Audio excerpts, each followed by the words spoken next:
आज जितना भी बिहार में गरीब लोग हैं, गरीब का मसीहा कौन है पता है ना? है ना?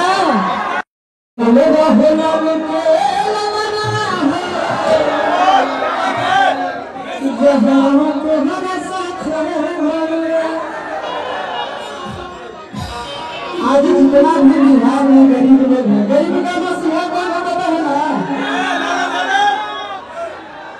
है ना? दोस्तों आज कोई इंसान सोचा ही नहीं था कि जमुई जिला के उभरता कलाकार आशीष यादव इतना ऊंचा लेवल हासिल कर सकते हैं। जी आप लोग के बता दें दोस्तों कि भोजपुरी से मगही इंडस्ट्री में सबसे ऊंचा नाम हासिल किए हैं आशीष यादव जी।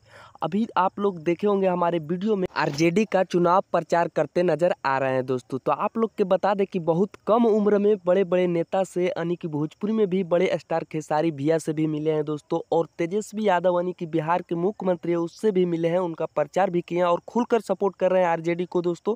तो आशीष यादव के आप लोग कितना ज़्यादा फैन है आप लोग कमेंट में कीजिए, कौन कौन वोट दे रहे हैं आरजेडी को। और आशीष यादव जब भी गाते हैं दोस्तों दिल छू जाता है।